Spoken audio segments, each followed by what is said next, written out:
The instruments in the violin family have a distinct sound created in large part by the type of strings they have. While there are strings made of synthetic materials or metals on the market, traditional strings are made of a specific part of a certain animal.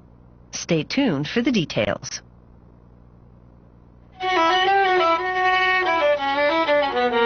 Playing an instrument in the violin family takes guts, literally. That's because the instrument's 4 strings are made of sheep intestines. The 2 thinner higher note strings are made of plain gut. The 2 thicker lower note strings have a gut core wrapped in silver wire, then silk thread wound around the extremities. The intestines, each roughly 20 meters long, come from local slaughterhouses and arrive already emptied, cleaned, and salted.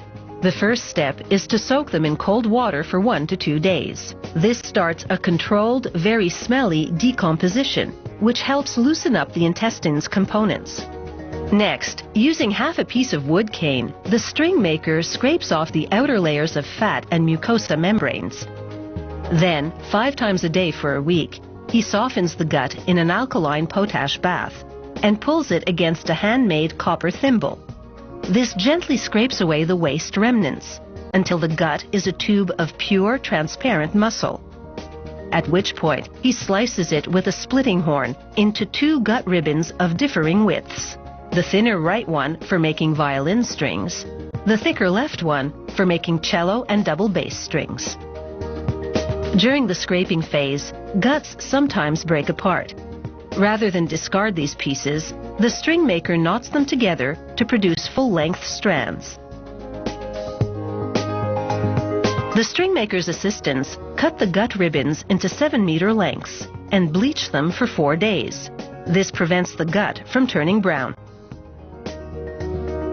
Then they count out the number of strands required to produce the various size strings, from 6 to make the thinnest violin string, all the way up to 120 to make the thickest double bass string. They tie the ends in a loop and hook them up to a twisting machine. Then turn the machine's crank and tightly twist the gut ribbons together to form one strong single string. Then, since the guts have begun to dry out a bit, they rehydrate the string to restore a consistent level of moisture. Then they twist it again and transfer it, along with additional strings, to a drying frame. There's no set drying time. They monitor each string individually around the clock. As a string dries, it shrinks in diameter, but grows in length, creating slack. So they repeatedly remove and retwist until it dries completely, at which point it stabilizes. This drying and retwisting process can take up to 7 days. The string is ready when it's hard and stiff and slightly yellowed. At that stage, they rub it with horsehair, the traditional equivalent of coarse sandpaper. It makes the string smooth and even throughout. Next, they fine polish the string with abrasive dried grass in a cloth that's been moistened with olive oil. Some string makers use almond oil and pumice or powdered glass as the abrasive.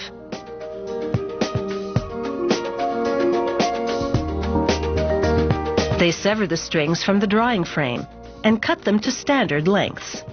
These strings will be for a child-size violin, so they're 100 centimeters long. To produce the correct sounds, the instrument's 2 lower note strings must be considerably thicker than the others. The problem is, this thickness in gut alone would produce a dull sound.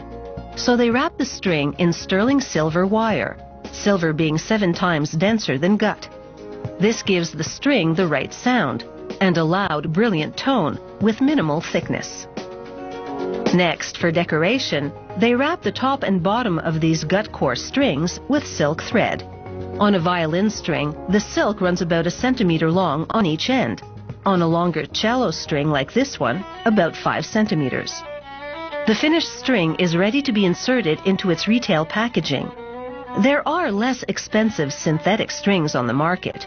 However, particularly for early music, many musicians prefer the sound and feel of traditional gut strings, made by hand today, just as they were centuries ago.